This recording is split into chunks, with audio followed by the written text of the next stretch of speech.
앞으로 이제 이재명 개인으로 수사가 진행이 될 거 아니에요? 그러면 수사가 진행이 되면서 국회 안에서도 여러 가지 출석 요구 거부, 체포 동의안, 부결, 임시국회 끝도 없이 또 그런 걸 계속 방탄으로 막아주는 국정조사 또 호통을 쳐가면서 계속 정부 여당에 대한 공격을 하는 국정조사 이런 일들이 앞으로 계속 될 거고 그런 구태스러운 모습의 국민들의 어떤 환멸도 계속될 겁니다. 그 환멸 속에서 다음 총선에 대한 걱정이 양당이 또 올라갈 거고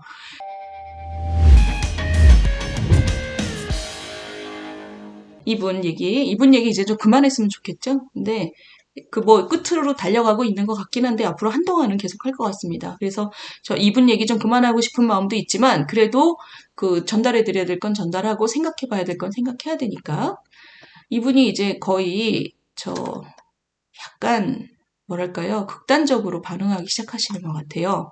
일단 민주당 최고위원 회의에서 이 사람이 마이크를 잡고 이 얘기를 했습니다. 왜 최고위원 회의는 공당의 최고위원 회의에서 왜 자기 얘기를 하는지 모르겠어요. 자기 개인 비리 얘기인데 그거부터 지금 당이 망가진 거죠, 사실.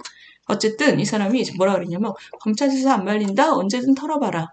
그러면서 선무당이 동네 구수를 하듯이 꽹과리를 쳐가면서 동네를 시끄럽게 한다.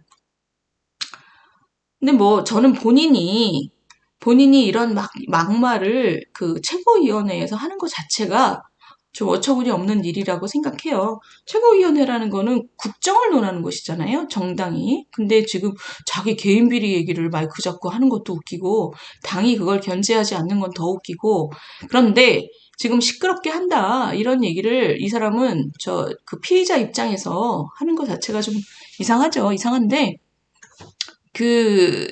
이 사람 얘기할 때 굳이 또 이렇게 군 얘기를 섞어놨습니다. 이게 지금 대선 때부터 계속 서로 양쪽 선대위가 서로 이제 굿한다고 그러는데 이 사람도 굿 열심히 했어요. 그때 선대위 때 보시면 이 선대위도 굿한 사진 같은 거 많이 돌았습니다. 근데 굳이 또 이런 얘기를 해요, 이 사람이. 어찌됐든 피의자 입장에서 지금 공식적인 회의에서 이런 얘기를 하는 것은 굉장히 웃긴다. 일단 웃긴다. 근데 재밌는 건 뭐냐면 이 얘기입니다. 저렇게 최고위원 회의에서 마이크 잡고 얘기하는 것 자체가 정상이 아니잖아요. 그 얘기는 당 내에서도 부글부글하는 사람들이 있을 거 아니에요. 이 정성호 의원, 이분이 지금 굉장히 초조하신 것 같아요. 이분이 경기도 양주의 4선 의원이십니다. 근데 제가 이분하고 기재위를 상임위를 같이 했는데 굉장히 보기 드문 점잖은 분이에요. 그래서 제가 그때도 굉장히 제가 국회에 있을 때도 굉장히 미스테리였습니다. 이런 분이 친명의 좌장이거든요. 그러니까 이분은 진짜로 이재명 의원하고 친하답니다. 굉장히 오래된 친구 사이래요. 그래서 이분이 선거 과정에서도 굉장히 중요한 역할을 했잖아요. 그리고 선거가 끝나고는 자기는 이재명 의원이 대통령이 돼도 자기는 아무것도 안 한다 이런 선언을 했었고 그리고 선거가 끝나고는 조용히 들어가셨습니다. 그런데 지금 당내에서 이재명 당대표에 대해서 부글부글하는 움직임이 있는 것 같아요. 왜냐하면 이 정성호 의원이 나선 걸 보면 이분이 뭐라 그랬냐면 이낙연계 쪽 분들이 그쪽으로 만나러 간다 어쩌고 하니까 이 사람이 지금 단도리를 하기 시작했습니다. 소설 같은 얘기다 라고 하면서 뭐라 그랬냐면 지금 이낙연 쪽에 가서 뭐라고 하려고 하는 사람들은 당을 분열시키려고 하는 분열론자다. 자멸이다. 당을 망하게 하는 거다. 라고 이 사람이 단도리를 하기 시작했습니다. 그러니까 이 사람이 보통 이런 얘기를 안 하는 분이거든요.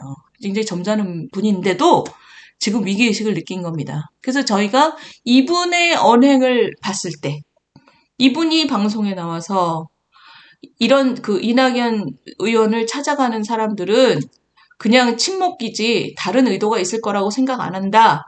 확신한다. 이런 식으로 얘기를 하는 것은 굉장한 위기의식이 있다는 겁니다. 총선을 앞두고 당이 분열하는 것은 자멸하는 길이다라고 이 얘기는 국민들한테 하는 얘기가 아니에요. 민주당 의원들한테 하는 얘기죠. 너네 지금 움직이면 이재명 당대표로부터 빠져나와서 다른 데 붙고 다른 계파를 만들려고 하면 당을 망치는 거라고 생각할 거야. 이렇게 단도리 하는 거죠.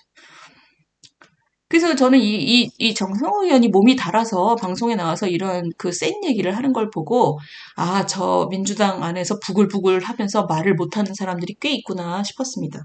그런데 지금 보시면 이 포스트 이재명이라는 것에 대해서 이제 말들이 나오기 시작했어요. 그 방송에 신경민 전 의원이 나와서 일단 이재명 대표의 그 오른팔 왼팔이 다 구속이 됐고 앞으로 본인 수사가 진행될 것이고 제가 아까 말씀드린 것처럼 앞으로 임시국회 쭉 열면서 체포 동의안들을 아마 부결시킬 겁니다.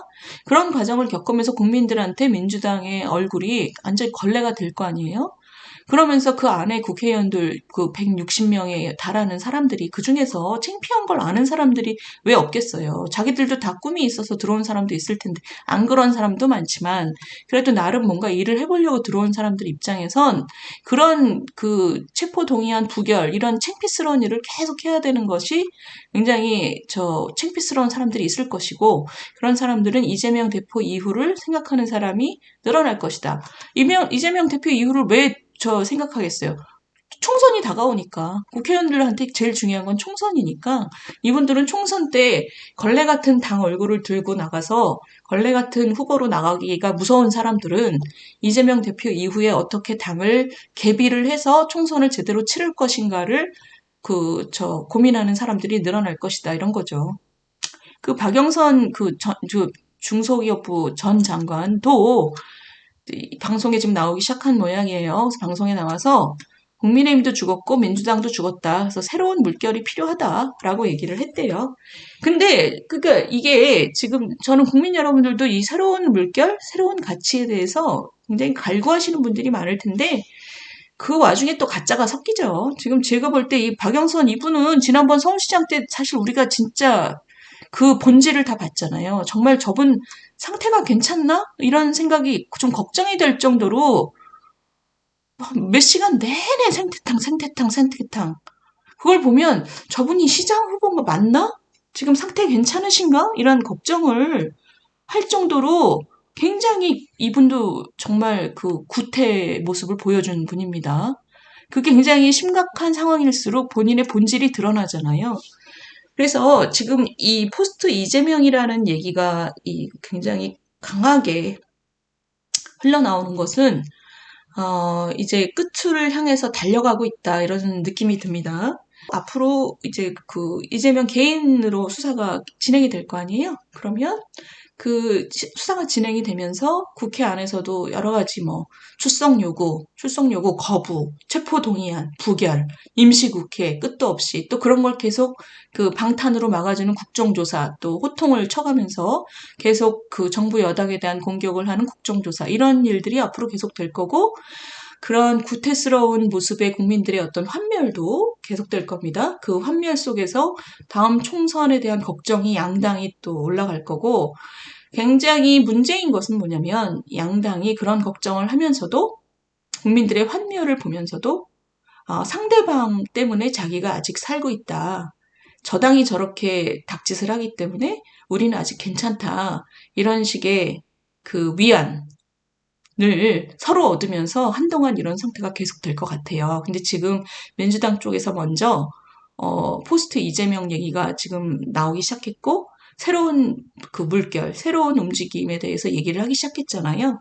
그 새로운 움직임이 새로운 가짜가 될 가능성도 있고, 그러니까 구태들이 다시 그냥 자기들끼리 해쳐 모여가 될 가능성이 있고, 그렇게 되면 국민의힘도 지금 모습과 크게 다르지 않을 것이고, 계속 서로를 위안 삼아서 지금과 같은 국민들이 굉장히 싫어하는 모습을 계속 보일 가능성이 높고, 만약에 민주당 쪽에서 저렇게 새로운 그 포스트 이재명을 제대로 기획해서 새로운 새싹들이 국민들에게 새로운 그 희망을 주는 라인업이 만들어진다면 그것은 저는 우리 정치에서 한 걸음 나갈 수 있는 기회가 될 거라고 생각을 합니다. 왜냐하면 그렇게 되면 국민의힘도 가만히 있을 수 없거든요. 총선이 다가오기 때문에 국민들에게 희망을 주는 인물들을 어쨌든 또 찾을 것이고 지금 뭐가 문제인지를 좀 뒤돌아볼 수 있을 거라고 생각이 됩니다. 그러니까 어쨌든 선거 때만 되면 그렇게 국민들 눈치를 보게 되는 정치 문화가 문제이긴 하지만 그래도 지금 그런 총선이라는 계기를 통해서 이 정치 세력들이 한 걸음 두 걸음씩이라도 앞으로 나가면 그러면 다행이죠. 그렇게 되기를 좀 기원합니다. 지금 이 포스트 이재명이라는 것은 그래서 우리 정치에 굉장히 중요한 의미를 담고 있다고 생각을 합니다.